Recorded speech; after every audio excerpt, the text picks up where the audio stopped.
Meanwhile, I am getting my face farted on.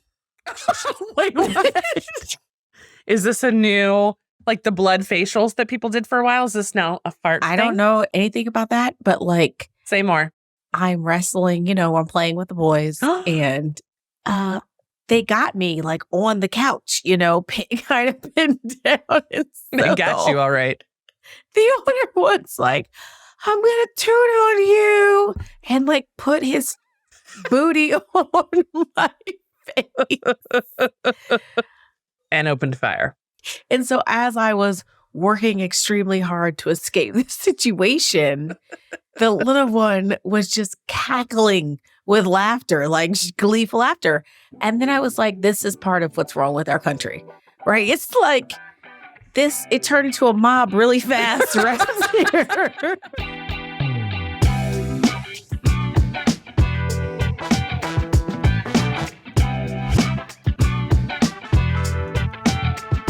God love it. Yeah, it's great. All right. Great. Well, this is Pushing Past Polite, if anything, where we talk about what matters and make the world more just. I'm Laura. And I'm Corey. We're so glad you're here. Uh-huh. I missed you, Laura. I missed you too. It's not fun. It's fun to be away, but it's not fun to be away when you don't have your like FaceTime with people you really like to check in on and know how their days are. Thanks for being at my text beck and call to be like, you will not believe this, or remind me to tell you this when I get back. Where were you? What were you doing? We were on fall break. Our school division adopted a week-long plus break, which was so cool. So we went to sunny Florida, where I don't love to give a lot of my tax dollars, but Disney, I feel like, is an exception. And it actually is. It legit is. Like, legit is. And so we stopped in South Carolina, had a couple of days at the beach to break up the drive, went to Universal for a day, Disney for a day, and then a SeaWorld related park that lets you swim with dolphins and snorkel with like tropical fish. So cool. And then we broke up a trip back home with a hotel stay in a random South Carolina town. And now we're home. It looked like you all were having a great time. Yes. It was so good. It was wonderful, wonderful quality time. I still have more pictures to post, but this all was because my youngest has had a dream forever of swimming with dolphins. And so we made that happen for her. I have to say it was a little bit of a letdown in terms of expectations versus reality. Like it was, which is fine. I mean, that's how it is with kids, right? But she found out something else that she loved that she never would have discovered if we hadn't gone. She loves to snorkel. She picked it up faster than all the other kids. The kid was completely submerged the entire day. She loved that she could hear me and hear what was going on around her, but like completely be in her own world of, tropical fish and just exploring, and nobody could bother her. It was wonderful. Oh, so it was really cool. Awesome. She got to bring her little snorkel home and she's going to practice in the bathtub, I am sure. Sure. It's cool. It's really cool. That's awesome. It's awesome. But yeah, one of the things that has been heavy on my heart, and I know yours too, has been the conflict and the violence in the Middle East. In Gaza. Yes, particularly poignant was riding the It's a Small World After All ride in Disney and explaining to my kids the point of the ride was to talk about this unity and diversity, right? That we all look a little different, our culture is different, but there's this unifying idea. And I come to the end and it's saying goodbye in all different languages, including shalom. And I took a picture of it and I just cried because here I am with my kids in this very safe, bougie place as places go, right? A place that is quite safe. And that's a luxury that's afforded to me that is not afforded to so many people around the globe right now. It's like even just the basic things, Like I have cried probably every day for the past week. I just can't. And I'm not a crier, and I've been crying about this. Yeah. Like it's, I think it just has been wearing on my sense of humanity. Why are schools being bombed? Yeah. Why are hospitals being bombed? Right? Like that's the part that is just really disorienting. And then also the propaganda. Yeah. Right. This idea of like whose story gets told and whose story gets elevated and the politicization of all of it. Yeah. Where it's really about power and money and allegiance and alliance, and not about what's right and what's humane and what is even like legal in terms of the world stage, right? There are all kinds of war crimes being committed, and we're not holding people accountable for these war crimes against children and sick people and elderly people. And we're not talking about the trajectory of how this has happened. I don't know. It's breaking my heart. It is making me angry. And I feel like what's happening right now is just another microcosm of the mentality that is spreading all over the world, right? It's like, if we can allow what's happening there to happen, then we will let anything happen to anybody anywhere. Yeah. Well, and you bring up, okay, so there's lots. Oh my gosh, there's so much here, right? So one thing is there's a lot of nuance that needs to be brought to any discussion of this part of the world.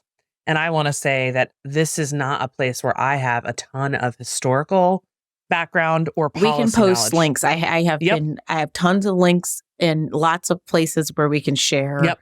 This is not going to be my piece to contribute. It's not my strength, and I want to be very clear about that. But what I do see as, my lane, like what I care about in this piece is, what are the principles, what are the values, what are the underlying themes that we need to raise here, right? So to your point, how if this can happen to this group of people, then it can happen to anyone. Same thing with Holocaust, right? Like, this is how Holocausts happen. This is how genocides happen, this dehumanization, this othering. This is how it happens, by telling one side's story, by othering.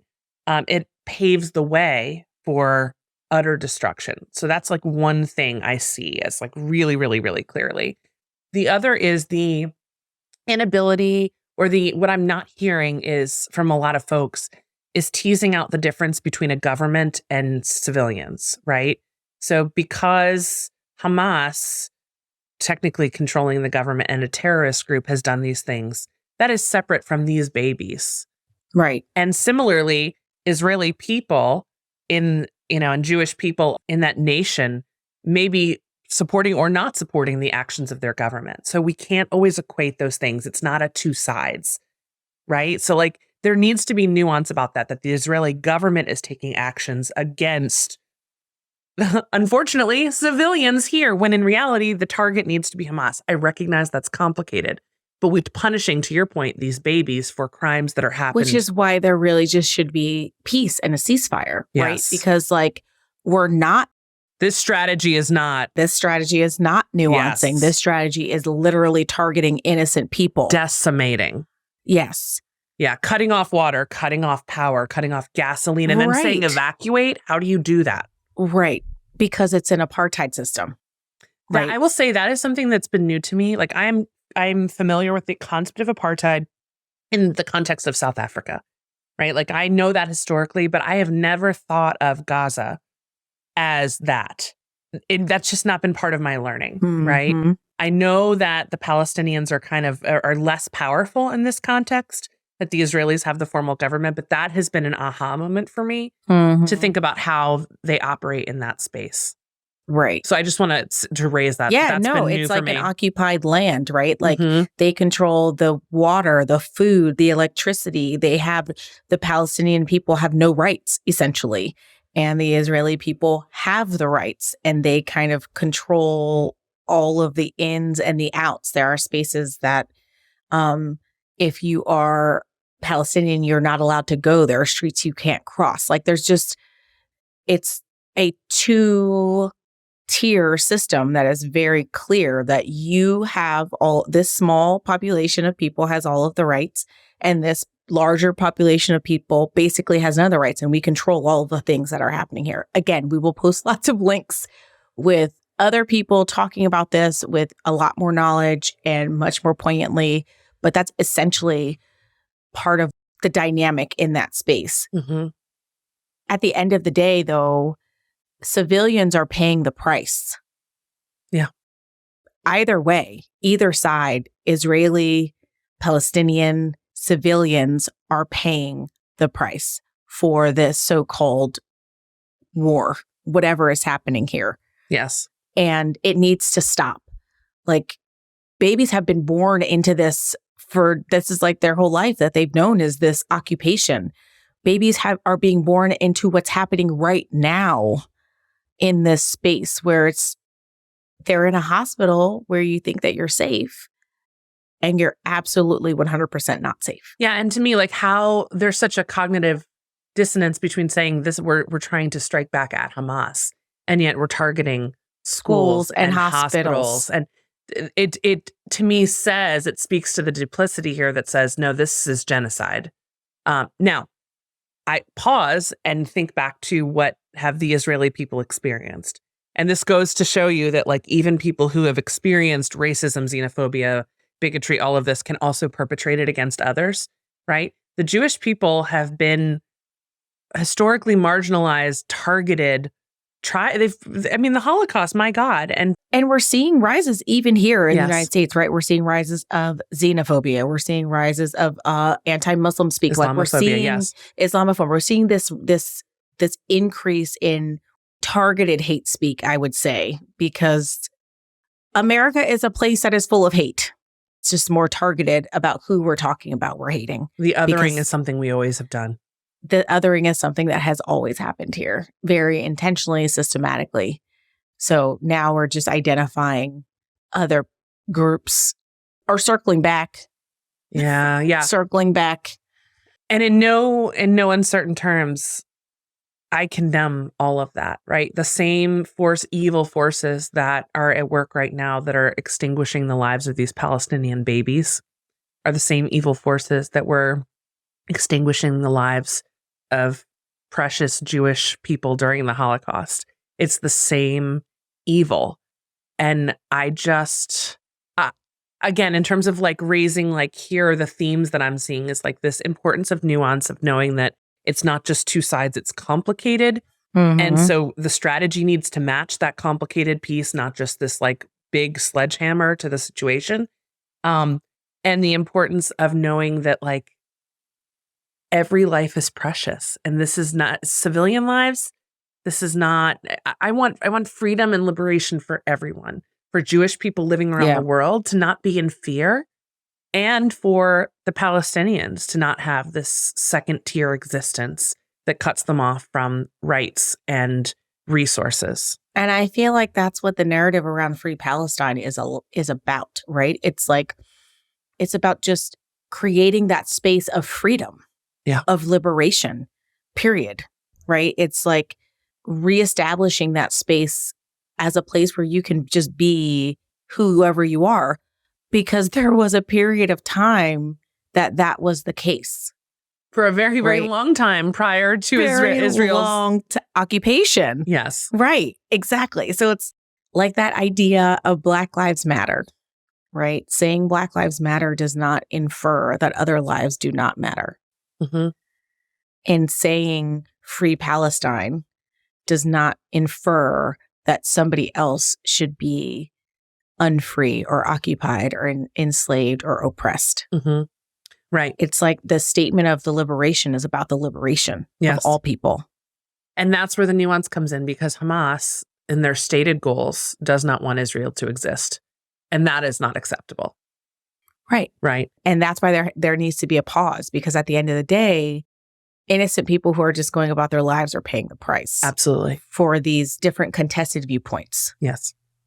And they're just trying to visit with their families and seek medical care and do whatever they're doing in their daily lives. They're just trying to live their lives. Yeah. Yeah. It's gruesome. It's horrible. And yet I feel some responsibility not to overwhelm my heart with it all. It's too much for anyone to bear. But I also feel it's important to bear witness to what's happening and to stay informed about it. And then it's like, what do you do? What can you do? I know. A world away. What do I do? Yeah. But there are things. Yes, there are. So let's talk about those things. What are some things we can do? Yeah. There are ways to donate and help in that respect. There are ways to put people in positions of power in our own government who will take a stand and speak up and make decisions that are much more about the people, regardless of their location, than it is about making money and, just like self. Mhm. Oh, wait, we need a speaker to even run our freaking government. Can you believe this? Yes.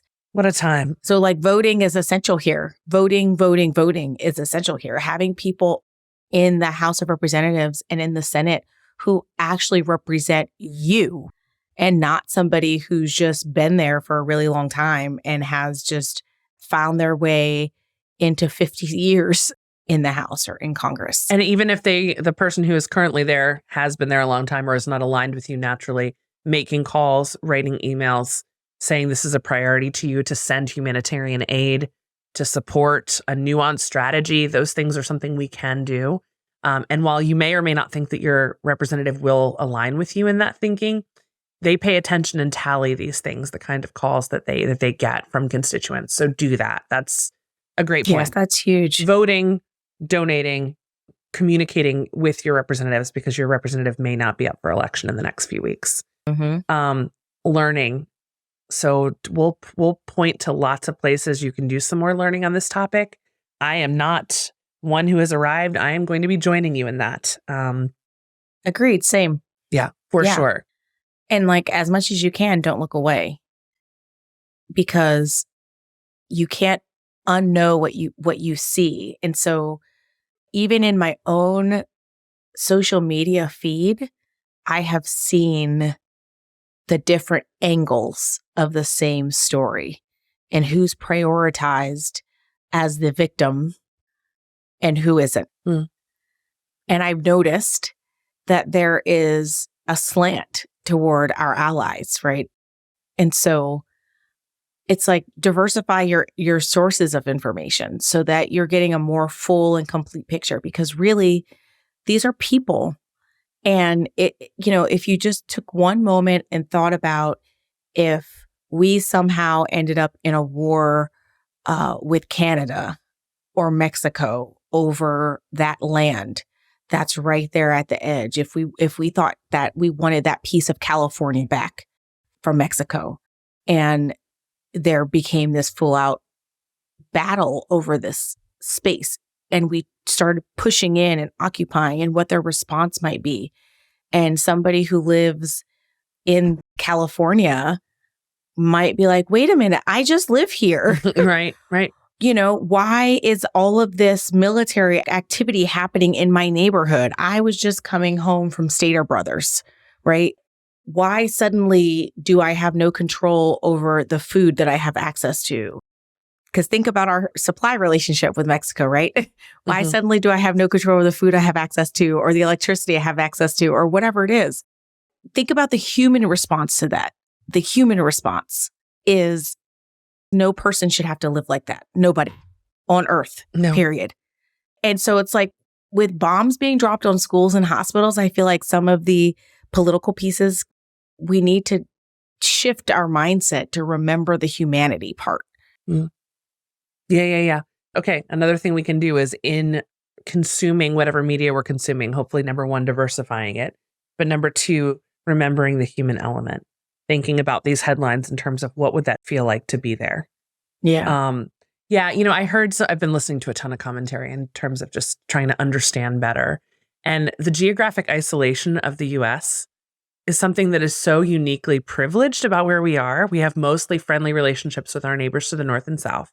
And that's it. And then oceans on either side. Yep. But it's so hard to imagine this idea of being completely surrounded by either friendly or unfriendly neighbors. It's really wild. That's something, again, I never really thought about. But we do think about it, but we think about it within the context of our own political construct, right? We think about it in terms of conservatives and liberals, are when our red states and blue states, states, right? We think about it in that respect. Are we in a place where the things that I need to happen can happen, or will I have to go over here to this other state in order to allow me to have these privileges and access to these resources, or whatever it is? So on some level, not to the same scale, but on some level, because of federalism. Because of I can see that. What else? What other things? Don't be silent about it. Mhm. Don't be quiet about it. Yeah. What are some ways? So it's like, informing yourself, that's important, but also talking to people about it, posting about it. If you are finding interesting pieces of information that you think other people could relate to or understand, to connect them to that human aspect of what's happening there, share those things. Like, you don't have to pick a side, but what's happening there in terms of the humanitarian aspect is horrible and wrong. And if you believe that children should have an opportunity to see their future, then the same kind of energy that the United States provided in the humanitarian crisis between Russia and Ukraine, we should be seeing that same kind of energy around this crisis. Yeah. I also think checking in on the people in your life who have connections in this region of the world is really important. Your Jewish friends who live all over the world, not just there, but who may have relatives who live there who are feeling very threatened in terms of their existence. Your Muslim friends who... Yes, as well as your Muslim friends who live around the world who may feel like, okay, this is 9/11 all over again, or this is Afghanistan all over again. Your brown friends who people may perceive to be Arab in some way, and they have no sense of the distinctions of identity from that region. And so they are targeted because of their perceived identity. Check on those friends. Yes. Yes, absolutely. I think that's really important because the right to exist is what people are feeling scared about right now. And understandably so. The other thing that I've been learning about is just the population. Again, in America right now, we have an aging population. So a very large percentage of our population living longer, right? In Palestine, in particular, the Palestinian people, 50% are children.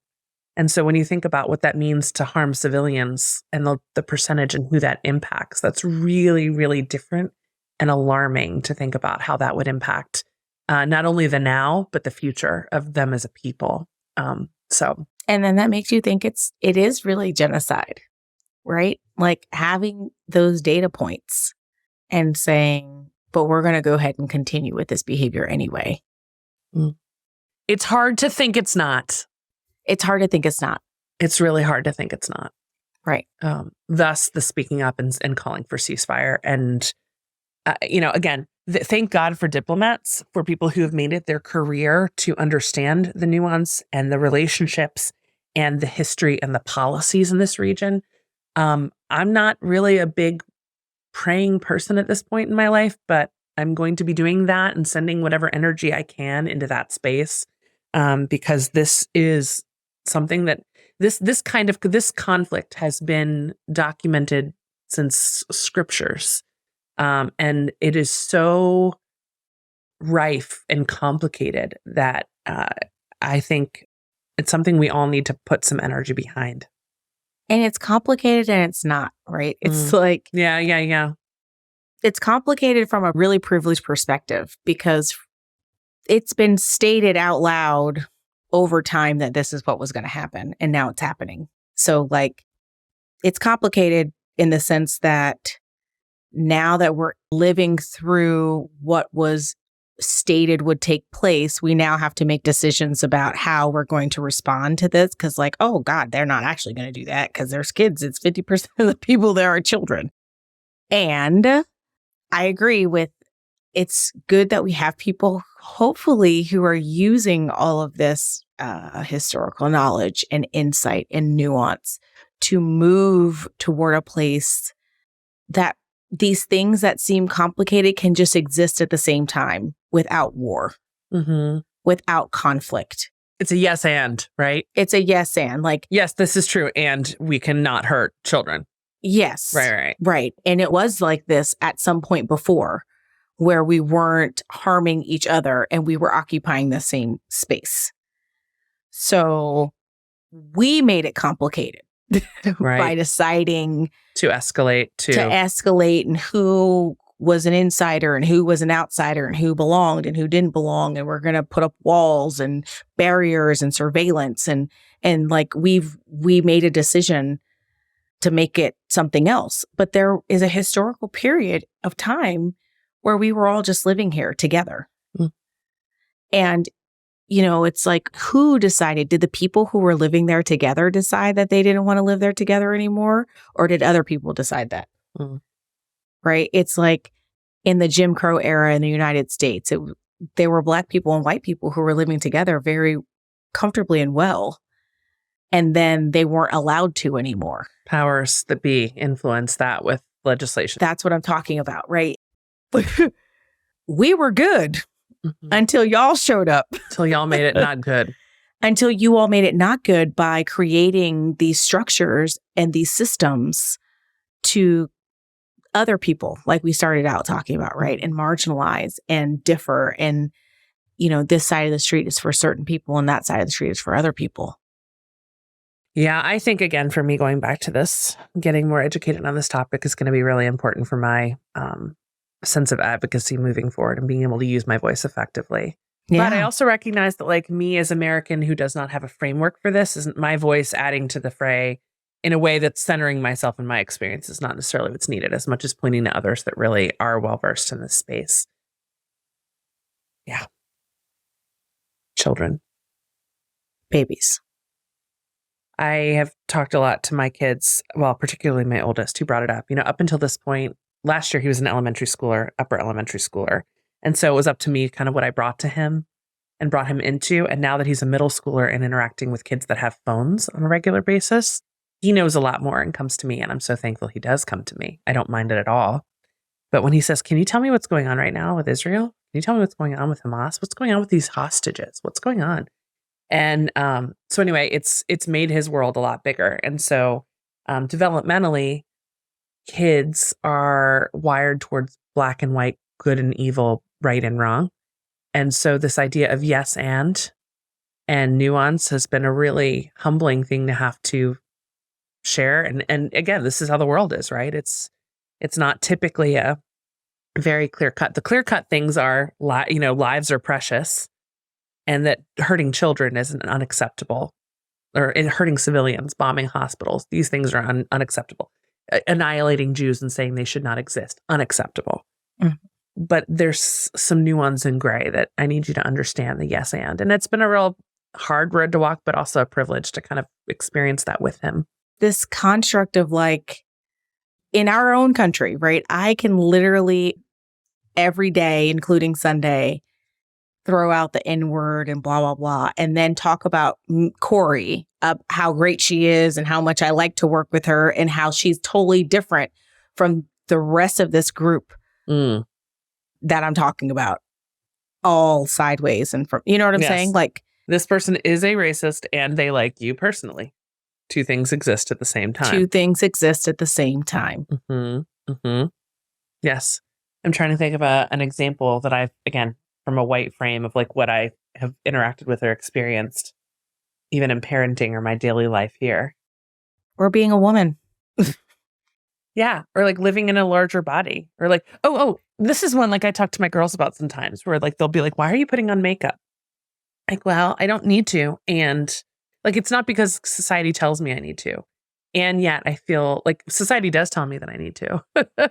But I also feel my best when I feel prepared and look my best to go out, right? Yeah. That kind of a thing. Yeah. That's a little less powerful than your example. But yeah. No, the point is that hard things, less hard things, two things can exist that do not necessarily align. That's what cognitive dissonance is, right? It's like, how do these two things function at the same time? This is really fucking with my brain. Yeah, and holding tension, right? Holding space for tension. These two things exist. Beauty standards that we don't love, and the fact that I like the way I look. I still have lipstick on right now. Yes, I do. Right. Yes. Yes. And this person is not somebody I want to ever invite into my home, and we can get along at work. And yeah, all those things. Exactly. All those things. Oh, friend, I appreciate the opportunity and space just to talk with you about it, because I know it's been heavy on both of our hearts. So I'm sure for folks listening too, please, if you have not already followed us on socials, we don't say that as a way to capitalize on this really dark moment. This doesn't even need to be a follow thing if you don't want to, but We plan to post there some resources for you to learn more, for you to get involved, for you to donate, and hopefully make a difference in this space if that's something that's of interest to you. So that's the way to find it. I think that's a good way to wrap for now. What do you think? I would say so. All right. Thanks so much for joining us on Pushing Past Polite, where we talk about what matters and may hopefully make the world more just. I'm Laura. I'm Corey. See y'all next time. Take care.